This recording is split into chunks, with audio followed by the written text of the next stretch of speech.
reason that human being can survive for millions of years, we have to thank to all those holistic practices. We can digest, we can absorb, we can utilize natural food well.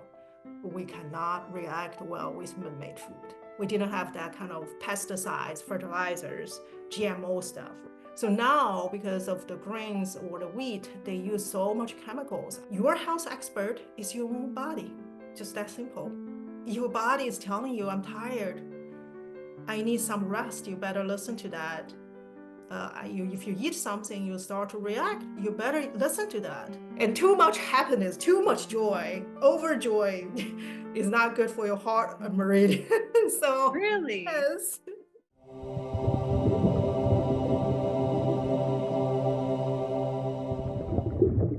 Joining us today is Dr. Angela Zeng, the visionary founder of Karviva Beverages. Drawing from her roots in traditional Chinese medicine and a background in biochemistry, pathology, and business, Angela has created a line of wellness drinks that merge ancient healing with modern science. Each beverage is designed to support digestion, immunity, clean protein intake, and sustained energy, nourishing both body and soul. Enjoy this interview with Dr. Angela Zeng. Dr. Zeng, how has your background shaped the way that you integrate both traditional Chinese medicine and Western science? Yeah, that's a great question. So we chat a little bit already. So my deep family roots in the traditional Chinese medicine really just make me just always that deep connection and trust in Mother Nature. So for me, I'm not like a health nuts. However, the health nuts, they have to pack everything when they travel. However, I do believe the Mother Nature gave us abundant of choices, not just to survive, but also to thrive. Um, so for me, whenever I do something, I can never forget about our connection with the nature surrounding. But my training in the classic medical research, I mean, like molecular biology or biochemistry, using those tools, advanced tools, or looking at disease, why people get sick, and how to prevent disease or treat disease from the cell level. That also gives me the perspective of looking at natural healing arts from basically it's like, well, why these ancient remedies or even acupuncture, right? Massage works. Instead of, I think when I first came to this country, that was 30 plus years ago, when I just started my PhD program, I think the common criticism I heard against holistic medicine is there's no clinical study. There is no solid, large scale clinical trial to support those claims, which I agree, no dispute, because based on the requirements, how clinical trials should be designed for any compounds, it's impossible to study any herbal remedies because it's so complex. It's not just one or two compounds. It's, it's natural plants. It has thousands, tens of thousands different compounds inside. And then when you put different plants together, and that's the art, that's the healing art. You really want to understand how one plant interact with another plant, what's the ratio based on what you try to achieve, that health goal, right? You try to achieve, you want to use different combination, you want to use different ratio. So for me is looking at healing from both side. I would say is what we have inherited so far. The reason that human being can survive for millions of years, we have to thank to all those holistic practices uh, versus what we have learned so far with ever, evolving technology, which is amazing, looking back, you know, we start to unbox all those, I will say, the things we couldn't understand. We think it's just folk, remedies. There's no reason. Maybe one just says it works. So for me, yeah, it has a big impact. So when I come up with every single formulation of Karviva drinks, I do think carefully why I'm putting these ingredients together. Actually, very interestingly, when I first started to research or study the beverage field, the first thing shocked me was the unhealthy stuff we used in making drinks, not just limited to this country, but in the modern, I would say just in the current, whatever the period we live in, right? So, for example, Coke, I don't even have to tell you. I mean, it's basically like you're doing a chemical experiment. Anyone have done that, right? In the high school days, you don't have to be like having a degree, PhD degree in chemist, but it's just mixing compound A with compound B. That's pretty much many times how we make modern foods now this stage, which is wrong. I think that method is great for making medicine because medicine is basically a refined, condensed form of effective compounds we extract from nature. And then once we learn, oh yeah, this compound, for example, some antibiotic, they come from nature, right? They come from those molds that we discovered. But it became impossible for us to keep extracting those things from nature because we're going to Where run out of resource. Then we start to synthesize them. And the modern days, a big part about chemistry is about how we can synthesize new compounds.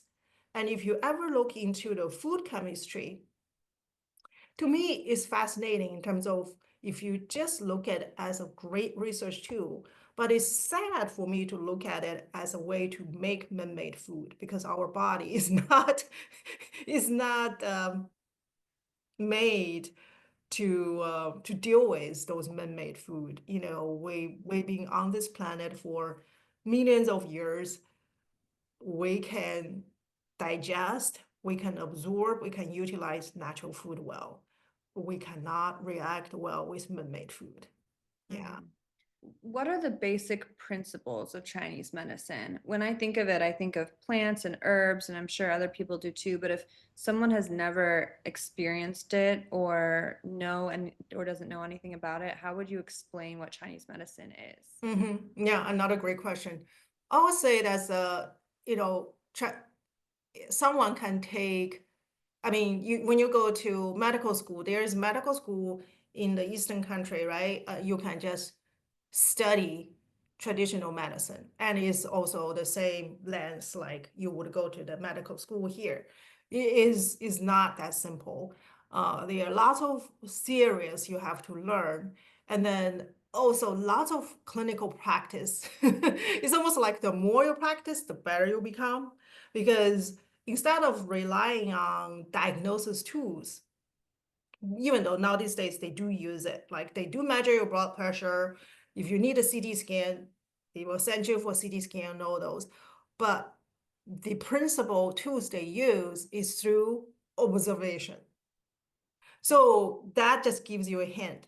Is instead of rely on, it's like they're now these days, I'm sure you heard about AI can replace many professionals, including medical doctor. I think it will be extremely hard for AI to replace a traditional Chinese medicine doctor because here's the thing.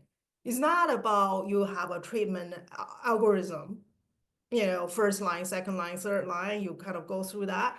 It's not about, oh, you have to do your blood pressure measure, you have to go to the, lab to do whatever tests, then do some scanning, x-ray, whatever.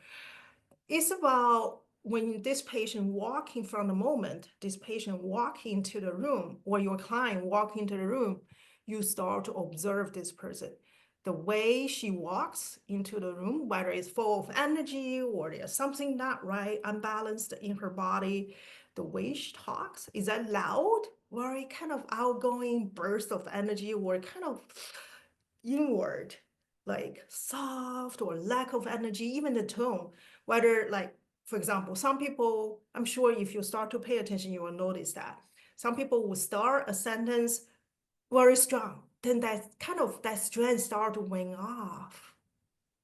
Mm. That's a sign. If they didn't do that in purpose to achieve whatever impact, usually that's a sign of a physical problems inside. And then of course they would feel your pulse. In Japan, they also feel your belly. In China, same. It's like you go to your annual checkup. The doctor will touch your neck or feel your belly. They also do that. But what they check is about, they actually check certain kind of region. Even for example, traditional Chinese medicine look at women's health issue, the typical menstruation issue. They would check the right side of your belly versus your left side. They would check both sides of your pulse. Then they would tell, which, PMS, all those issues or menstrual issue is really common. But through those subtle, very mindful observation, that's how they achieve diagnosis, which is amazing. That just tells you the fundamental difference of holistic, well, I'll say traditional medicine versus modern medicine. Modern medicine, just like its name says, we relied on many modern technology to help us to make that diagnosis and make treatment. It's almost like, from a certain perspective, a young doctor is most like an AI, right? I mean, of course, experienced doctors start to layers in his or her judgments based on experiments, based on experience, right?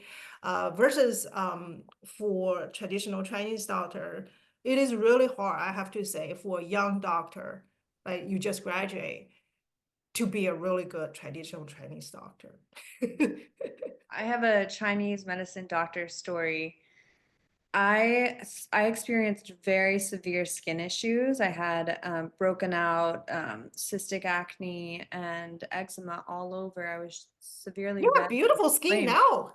Thank you. It's been years of Flawless. thank you. And I saw three doctors. I saw my primary care, I went to a dermatologist, and I went to a Chinese medicine doctor.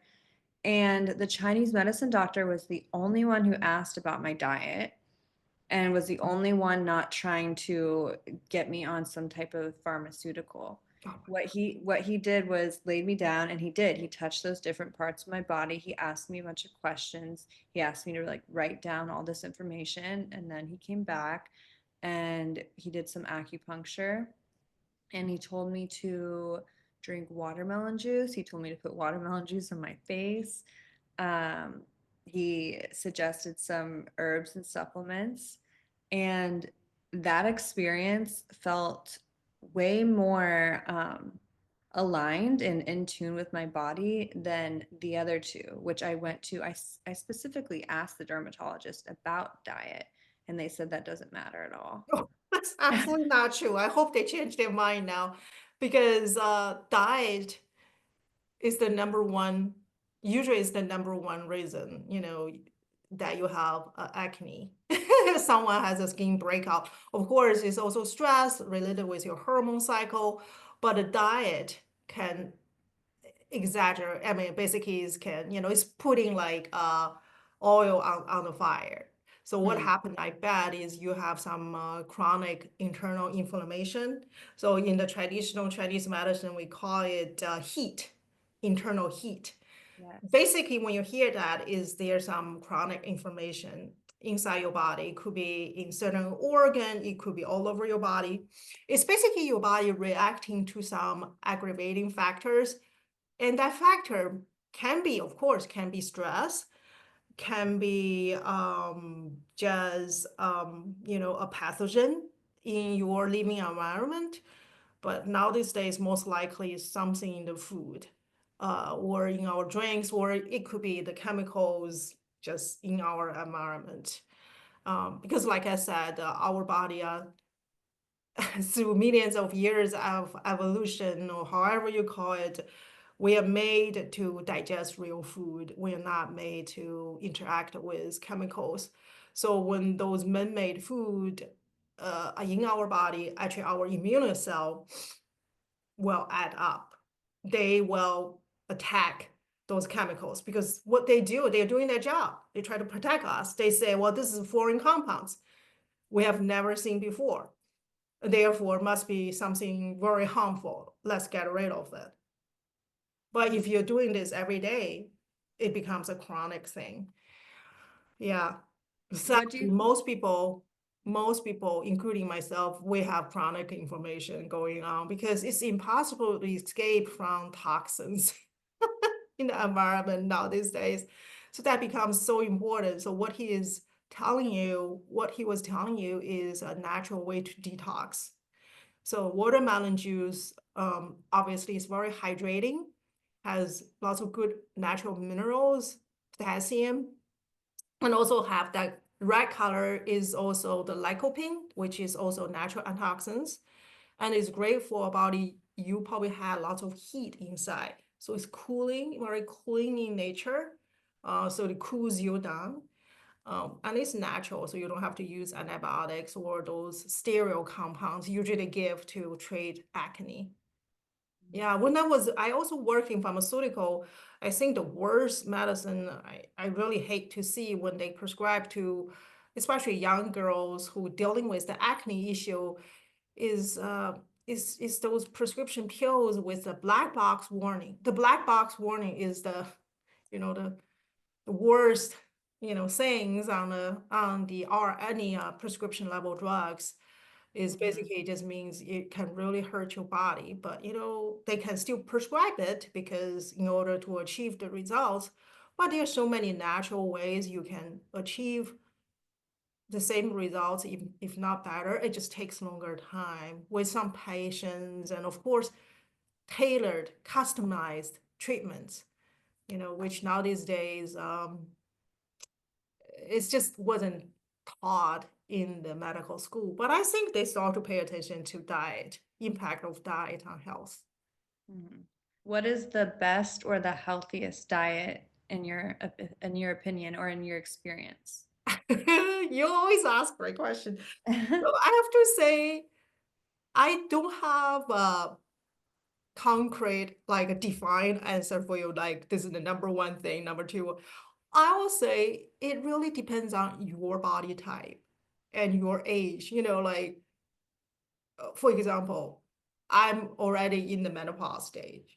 So the ideal diet for me is different than when I was a teenager or when I was like in my 20s or 30s or 40s. It's all different because actually for women, the critical period is from late 20s or early 30s all the way to late 40s.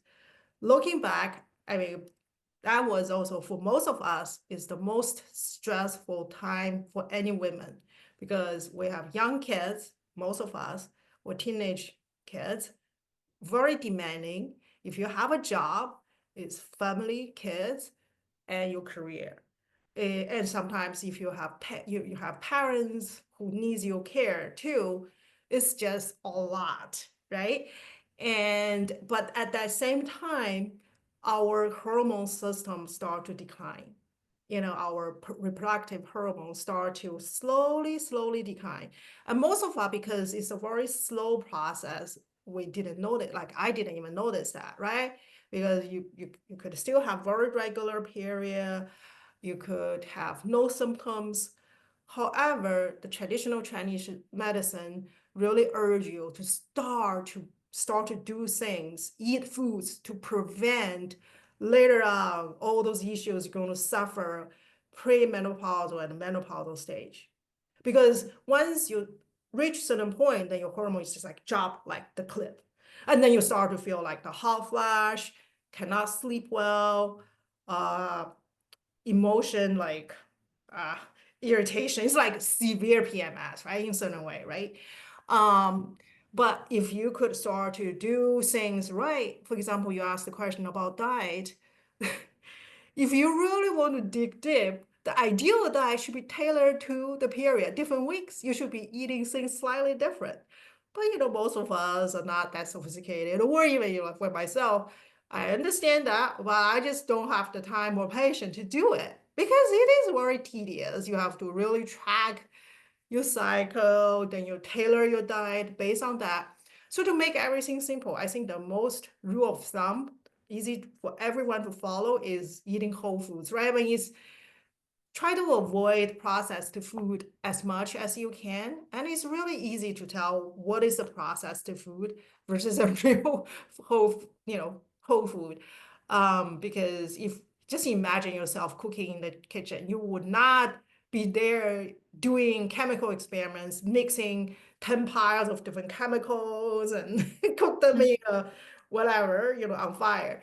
You are cooking with different vegetables, different meat, and you hopefully use the good spice, the real sugar and salt to kind of finish your cooking.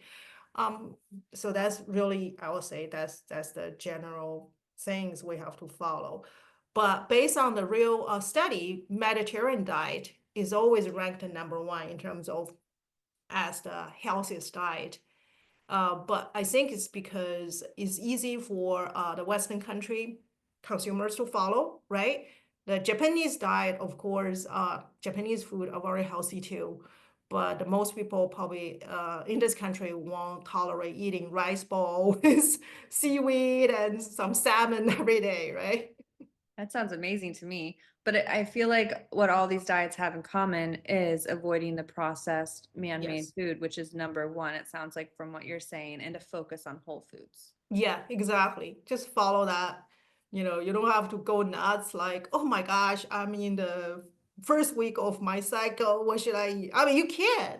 If you can really follow that, maybe you will look amazing in your 20s when you're in your 50s. I don't know. I mean, I know there's some people could do that, but not me. Hmm. Yeah. I'm trying to follow that more because I've heard that recently, as Oh, far yeah. as during It's, this part of your cycle, you want to have more of these type of foods.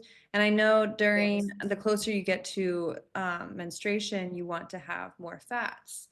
And so I'm like, okay, let me have more fats then. And then right after, I think is when you have less. So I'm trying to just take one step at a time and just focus on different. That part, it wasn't in the Yeah. traditional Chinese medicine. Basically, we were using different, we call it thermal nature type of food. It's also like watermelon is cooling, Mhm. pepper is hot. That's easy for you to understand. Whole grain is all neutral. We call it sweet neutral. Sweet doesn't mean it's sugar sweet.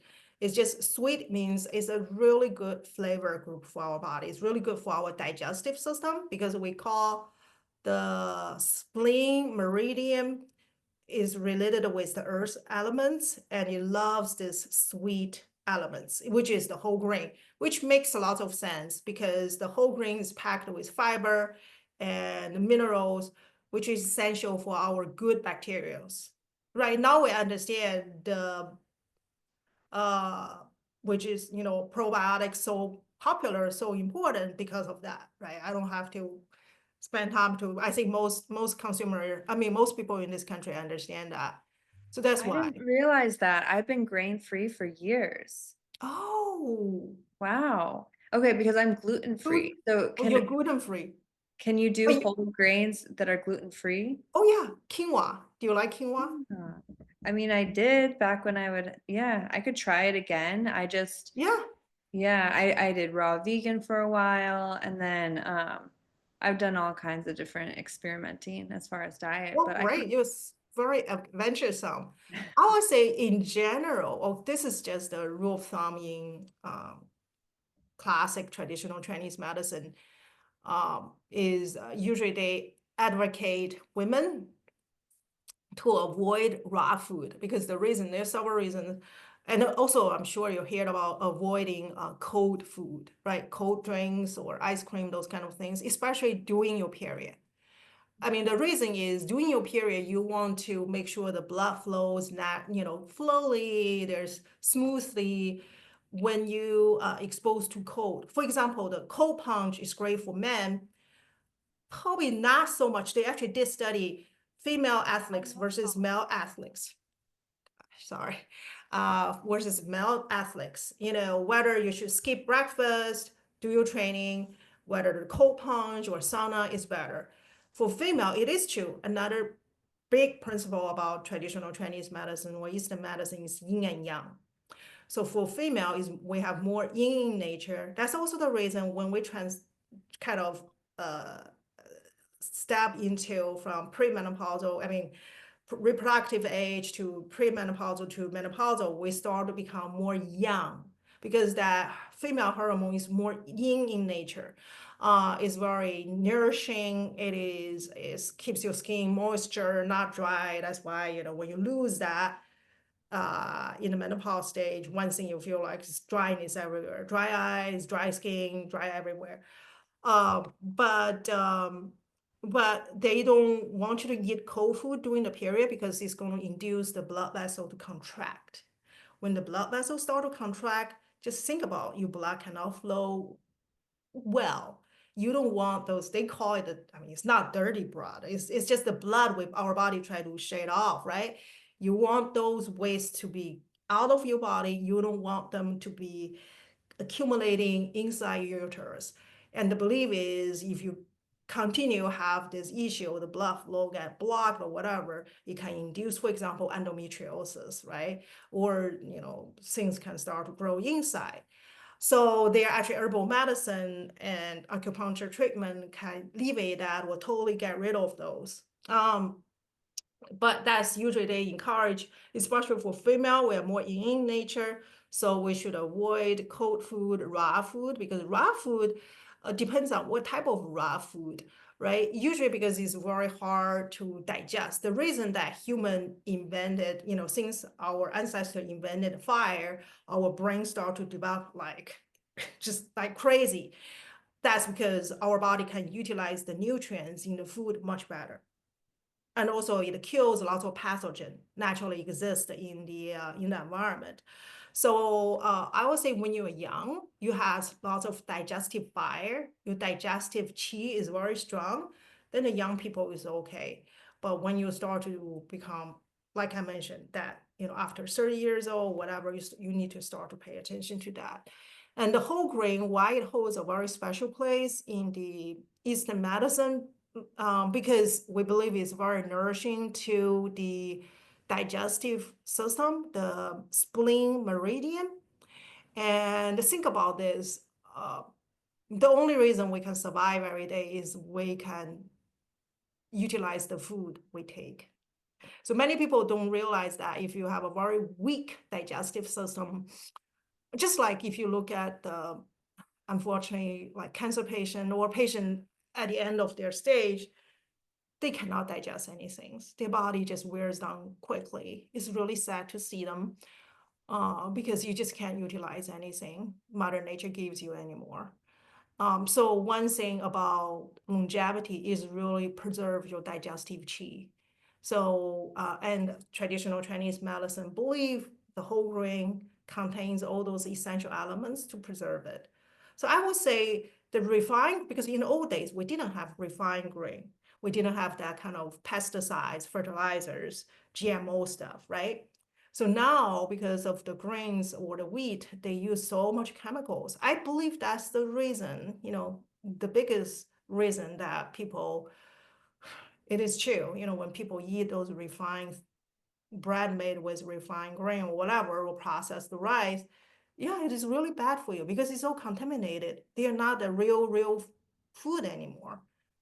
And gluten is a perfect example. You just brought it up because over the years, we keep genetic modify the wheat. So the gluten molecule becomes stronger and stronger. We want longer storage time, shelf life. We want this bread to be more chewy. The texture needs to be feel great in your mouth. But on the other side, our body, ourselves hate that. Mm-hmm. Yeah. Yeah, I have a friend who literally feels achy in his bones just hours after eating gluten every time. Yeah. And it is almost impossible to avoid as far as the chemicals being sprayed on crops because you just Yes. don't know. There's certain regulations and who's setting those regulations, what are they? And yeah, you don't know what's getting into your food, whether it's could even be in the vegetables, and it often is. So, Yeah. yeah. Yeah. Unfortunately, even lots of underground water is being polluted. Hmm. Yeah. Yeah. Do you have a solution for that? For what do you do? Detox. I mean, that's the reason I mentioned about aronia berry, my detox juice. Because our liver just so our detox, I mean our natural detox organ, liver, skin, I mean, yeah, we our kidney, all those things, right? We try to get rid of all the waste, but it's just overburdensome now. I mean, I think that was years ago. A CDC study showed on average the American has 220 something chemicals accumulating in our body. I mean, the foreign chemicals, I mean, the toxic chemicals, not in our body. It's just, I believe the number now these days is probably much larger than that. So our liver just overwhelmed, I mean, you can't just detox naturally anymore. So unfortunately, there are lots of herbs, there are lots of natural foods you can use to help your body to eliminate the wastes. And of course, sauna is great for women if you can, or just you can do some hot baths or hot yoga, whatever you like, right? Because for women, we want the blood, especially the blood circulation is important for everyone. Mhm. But for women is even more important. I think the belief is because of our natural cycle, you don't want any, they call it the waste blood accumulating in your reproductive organ, which is the cause of many, problems down the road. So, yeah, just remember that all those things can help you to detox. Another thing is de-stress is also detox, right? Mhm. We have so many stress factors. Mhm. You mentioned your drink, which I want to talk about, Karviva Beverages. Could you share with us how your idea for Karviva first took place? Oh, I started work on the brand back in, well, I have to say, I have all those remedies I used for years since I was little, right? I mean, it's just I still fascinated about all those things. It's amazing, when I read some cases like how they treat some patients now these days, you would say, oh, there's no treatment, sorry. But they could really alleviate their pain without using any, the painkiller. I mean, it's just amazing. The patient can totally recover. There's just lots of fascinating story. Anyway, so over the years, I just kind of always use those herbal remedies myself, to my kids, and so my friends. Sometimes I give it to my friends. So my friends tell me, you should make a line just to offer this to. I was like, who wants to drink herbal remedy in a bottle, right? That's Me. that's strange. Right? So I thought unless I can find a way to make them taste good, right? I mean, then I start to work on my first couple of blends, which is the detox juice. Is You will think that's a weird formulation. I use mung bean sprouts Never because heard. mung bean is, if you just search mung bean detox in traditional Chinese medicine, that's the number one thing. One of the number one things, a natural food. It's very mild. It's not like a strong herb, right? Any medicine can give you some side effect, including herbs. So mung beans, we use it for detox. Actually, and then the good thing is I always look into if there's any research or clinical study to support that. So it was amazing for me to find, actually they pinpoint two compounds. It was published years ago, and there are several publications on that. The natural compounds in mung beans chelates the heavy metals or toxin chemicals. It's just a physical reaction, like how the compound interact with each other. So it helps our body kind of eliminate those compounds naturally, gently. So I thought that's wonderful. Not to mention mung beans, it's also gluten free. Is not a grain, it's a seeds, right? It's not a grain, it's a seeds. It's gluten free and it's packed with lots of good, it has protein, it has lots of minerals. It's very popular in Asian country, in India, in Japan, Korea, not just limited to China. So the sprouts is just no brainer. When the seeds start to sprout, it release all those magic power inside the tiny seeds. So it's packed with all kinds of good nutrients. So I use mung bean sprouts. We actually in my factory we use hydroponic farm to grow.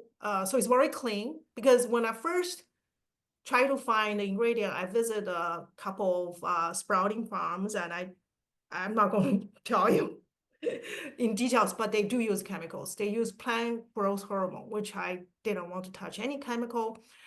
So that forced me to build my own sprouting farm inside my factory, which is great because that it supplies us fresh. It's almost like super fresh, right? We sprout the mung beans and other seeds. For example, another juice, we use broccoli sprouts. Broccoli sprouts is so healthy. It's like I think it's lots of cancer patients use it to alleviate their problems too. So we can harvest fresh sprouts and just use it for juicing right away, and then infused with like aronia berry, the Concord grapes, the kiwi. And I don't use sugar, so I do like monk fruits. That was before the monk fruits become very popular, because monk fruits, we use it as a natural sweetener in cooking and also in medicine, especially in medicine for treating like dry throat, coughing, respiratory problems. But there's also study to show the natural antioxidant compounds in the monk fruits, um, is obviously very good for you. That was the reason I picked it instead of stevia. Back then, stevia was was the one to use, but I choose a bunch of strange ingredients. That was the reason I had to build my own factory, because none of the co-packer say, what kind of stuff you're making? Oh, no, we're not going to make such things. Never heard about such, because for them, food safety is always, you can do it, right? You can work, because I mean, maybe I have too much training in my field. I mean, I also No went too to much. yeah, I mean, I joke about I spent way too long in school. I also went to North Carolina, the state college there, the food science department, just to understand, achieve my training in the food safety side. You do have to go through lots of hurdles, so I understand how I can make a natural juice safely, a remedy safely, right? Because FDA has lots of requirements. If you read the guidelines, it's in the, I think you can search that on the FDA website. They encourage the manufacturer to use preservatives. They actually want you to use preservatives for food Oh, safety reasons. So in order to have zero preservatives, you really have to, just do extra things. yeah. And most of the co-packer, of course, they don't want to do it. Of course, no brainer. Yeah. I love that you said you were forced to make it Yeah, I yourself. had to force I- to build my own factory. yeah, like you didn't see another option. So I love Yeah. that. I mean, I have to try it. How is Carviva different from other wellness drinks on the market today? I would say, because every bottle is it's not, I don't view them not as you would say it's a drink or a healthy beverages. I don't necessarily view it that way. I would say I'm just a vehicle or a messenger of it's a messenger of from Mother Nature, try to tell you or try to urge you to think about what you should put in your body, or just listen to your body, right? We're so busy. We're so busy now these days, and we're surrounded by conflicting messages, fake news or real news, we don't even know, they all mixed with each other, and not to mention social media and TikTok, Instagram. There's so many self-claimed health experts there telling us what to do. Um, but the expert, your health expert, is your own body. Just that simple. Your body is telling you, I'm tired. I need some rest. You better listen to that. If you eat something, you start to react. You better listen to that. I think if you're feeling not right, most likely there's something not right. Yeah. So I would say it's more like a messenger, a message in a bottle. But for me, the biggest difference is every remedy, every formulation comes from the traditional wisdom, the ancient wisdom, but backed by true science. I mean, true science, for example, I was just telling you the natural compounds in mung bean sprouts, and there's thousands study on aronia berry, even on its amazing ability to shrink tumor, but that's in the animal model. Yeah, so for me is we better believe, since we cannot do clinical study, right? But we better believe if something worked for thousands, if not millions of years, it should still work now. And then the other thing is if there's clinical study to show, may not be able to show every single compound in that plants, how they work, but if even they can show one or two, for me, that's very convincing. Mhm. Yeah. Never Amazing. ever just Google search. Oh, I think that's the approach most formulator do is I put, I call it the kitchen sink approach, right? Is they put dozens of superfood ingredient in one bottle. Oh, you love spinach, you like kale, you like, celery, and adding all those together. I'm like, Mhm. a monkey can do that, come on. Yeah. The thing is, if you look at herbal remedy, like you said, why that doctor wants to see you, wants to feel your body, because he's doing the diagnosis, he's thinking through what's going on inside your body that I cannot see with my eyes, that what kind of remedy or herbs I should give you. Dr. Zen, I have two closing questions for you, but before I ask them, where can the listeners to go to learn more and where can they go to try Carviva? Oh yeah, you can visit us at our website. Karviva is Karviva.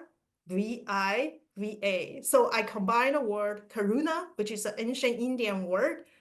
One of the four foundation for Buddhism means compassion. We believe compassion is important for happiness, of course. So it's Karviva is an Italian word, means viva means longevity, means happy, long life. So compassion leads to long life. I have to find a word that I can trademark. So I love that. Karviva.com, yeah, easy to find. If you want, yeah, sign up. I encourage you sign up our newsletter. Like today, I have a whole blog article about women's health. Yeah, today is the May 1st, so it's the AAPI month. I want to honor my culture, heritage, but also May is the month of Mother's Day's month. Importance of women's food. I think I think we need to appreciate ourselves. Our body is very sophisticated because all those hormone cycle and because we have the burden or we have the honor to keep the human being going on, right? Mhm. Female. So our body in certain way is even more sophisticated our natural cycle compared to men. I have to say that. Give yourself some self-care you Mhm. deserve. Amazing. I can't wait to check it out. My first question for you is what is your number one health tip? So, whether it is diet and nutrition, mindset, physical, emotional, spiritual, the one piece of advice that you would like everyone to know. I would say is emotional. I would say is both emotional and spiritual. To me, it's important to have a faith, and you don't any religion or any faith you have. Uh, I think the universe is just amazing. There's so many things, even nowadays the science cannot explain. I just think there's some higher force there ruling the whole universe, and human beings should obey that.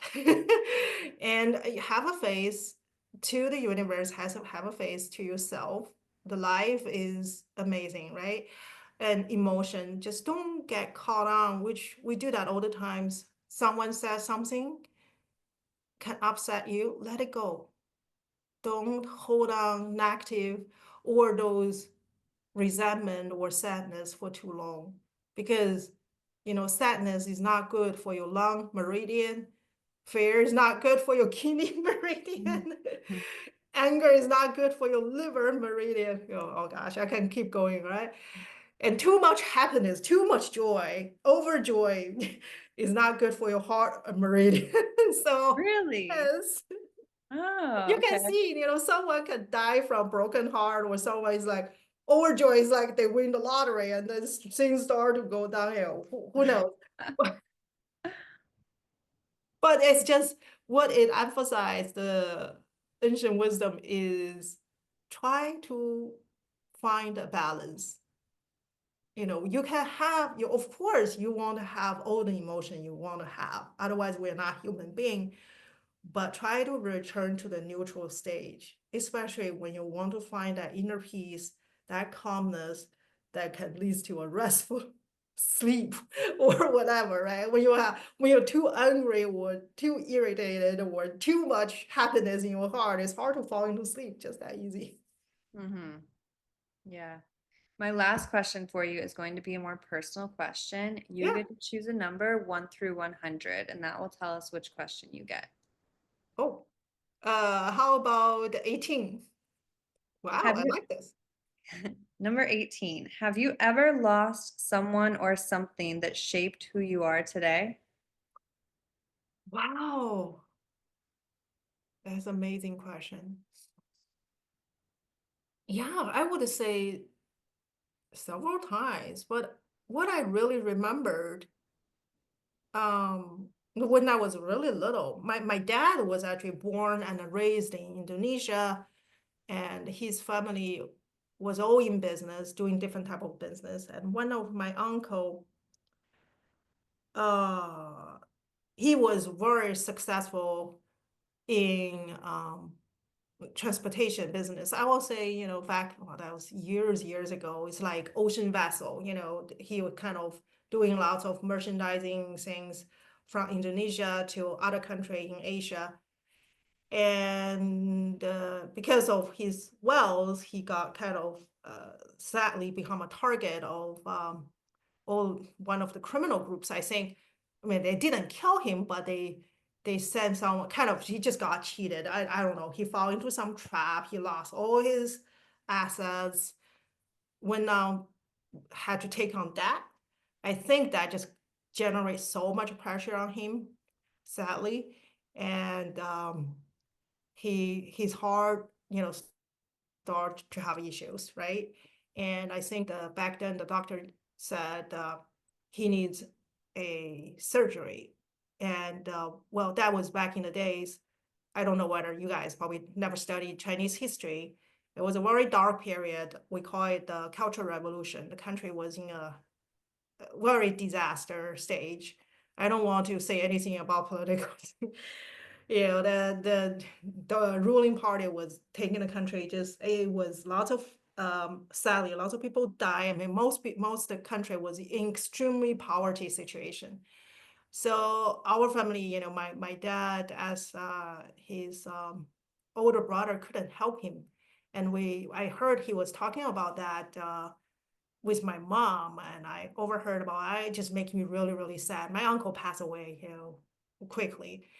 And back then I just thought, gosh, why would someone do such horrible things to hurt innocent people, right? I mean, you still see this happen every day now these days. And I just decide kindness and compassion is so important. Wow. Yeah. Well, when you really witness something like that happens, I mean, like now, right, we got those spam call and you hear the horrible the story, like how they successfully convince someone to give like, thousands or tens of thousands they are saving to them. Like, why won't they do that? I mean, same thing, like drug traffic, human trafficking, but we can never get rid of the dark side of the world. Mm. Yeah, my son called it yin and yang. She said, Mom, that's just yin and yang. I said, no, yin and yang is the natural, is the both sides, like sun and moon, right? Cold and I say those kind of evil, I don't know, evil thoughts or evil action. I don't know where they come from, but I don't think, evil things are yin. I think that's definitely not right. It just comes from maybe the selfish or whatever, the nature of just human or whatever. Hard to Yeah, explain. I think you're I don't right. study psychology. It's that feels right though. I mean, I don't think that the evil really needs to exist in order for us to experience the contrast of the good. Yes. Yeah. This has been a really enlightening conversation, Dr. Zen. Thank you so much for coming on. You've opened my eyes to different foods. I'm now going to go try again for the first time in years, like quinoa. Yeah, quinoa. Yeah. Thank you so much. All of your knowledge about Chinese medicine, your beverage, Karviva, I cannot wait to try. Thank you for going all those extra great lengths to make something that is clean and healthy for us because it is so hard to find these days, the the clean, healthy products that we can trust. So I really appreciate all of your work and thank you for coming on. I appreciate the time and you allow me to share my story. Absolutely.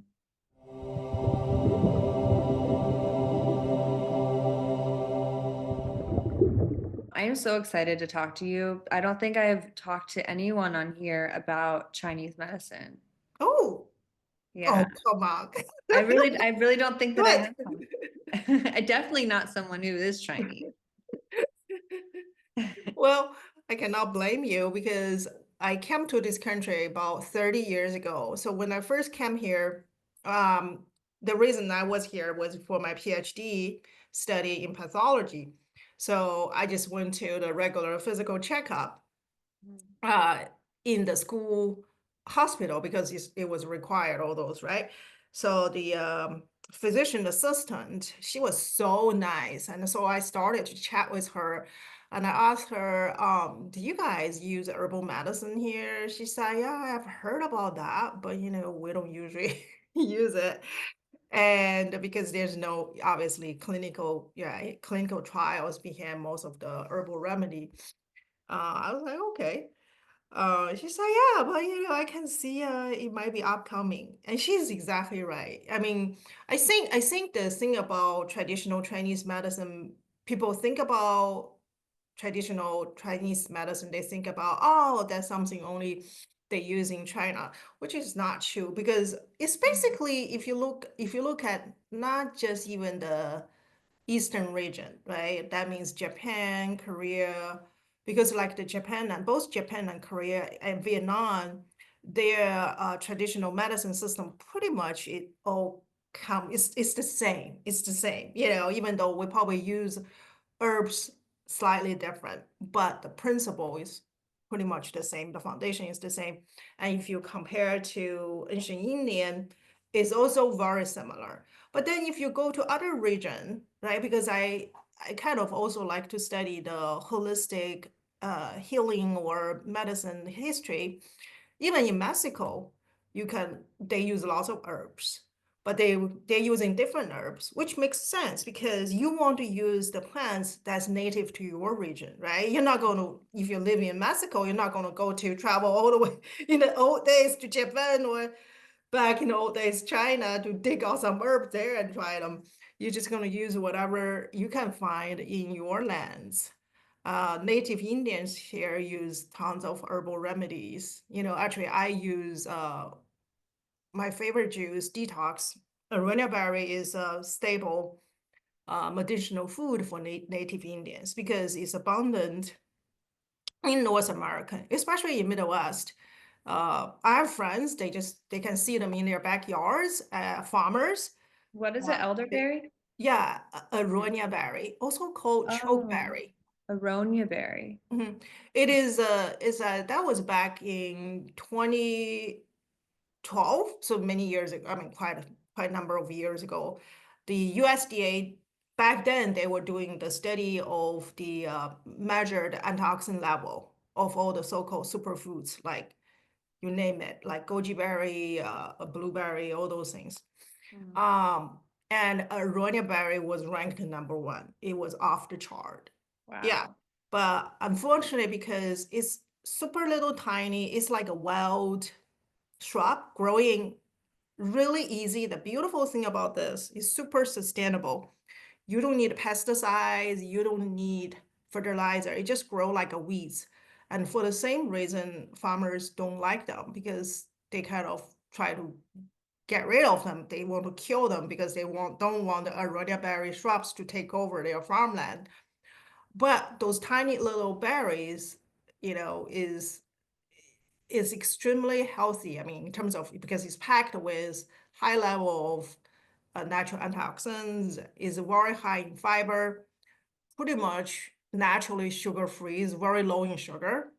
But because of that, the taste is very sour, right? And astringent, so it has that bitter astringent taste. So the farmers feel like they couldn't sell them on the market. Was the use of it? Even though the birds love them, so the native Indians use it for making jams, just cook with it. East European country use it to make wine. Yeah. Okay. I think we're just gonna have to start rolling into questions. Oh yeah, yeah, I think yeah. we've already Go ahead. started the podcast now. You've Yeah, given so much good information. yeah.